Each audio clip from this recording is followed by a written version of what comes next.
আপনারা দেখছেন আমাদের মতো আরও কিছু পর্যটকও এখানে তাদের বাচ্চা নিয়ে হাজব্যান্ড নিয়ে চলে এসছে। তো আপনারা আসবেন, ঘুরে দেখবেন, আশা রাখছি। রাস্তার এই পাশের যে বাগানটা, ভিডিও বাগানটা আসলে অতটা বড় দেখা যাচ্ছে না, কিন্তু মোটামুটি ভালোই বড়। তো অতটা একটু গ্যাপ দিয়ে তো যার কারণে দেখা যাচ্ছে না। আমি চেষ্টা করছি আপনাদের বাগানটা দেখার জন্য।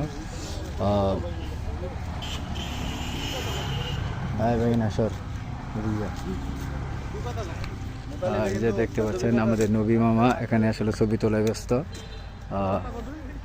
আমরা আমাদের আসলে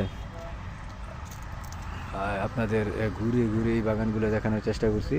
উপরে দেখেন টিলা, পাহাড়ের টিলা, ওই দিক দিয়েও মোটামুটি যেদিকে চোখ যাচ্ছে শুধু চা বাগান আর চা বাগান।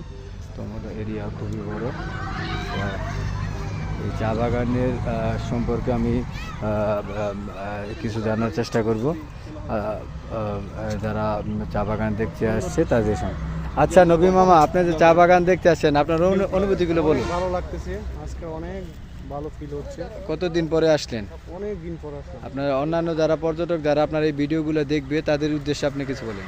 তাদের ভালোবাসা চাই, এবং তারা কি তাদের কি এখানে দেখতে আসার জন্য ইনভাইটেশন আসবেন। অনেক সুন্দর দৃশ্য। থ্যাংক ইউ জড়িয়ে যায়। Thank you.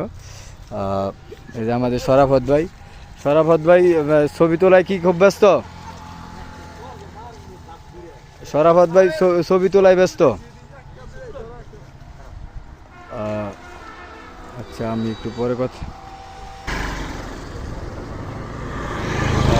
চা বাগানের সার্বিক পরিস্থিতি জানার চেষ্টা করব। আসলে আমি এখন কথা বলবো মনির ভাইয়ের সাথে। মনির ভাই কি ব্যস্ত ছবি তোলা? আসলে অনেকদিন পর আসছে, এই জন্য সবাই আসলে ছবি তোলায় খুব ব্যস্ত।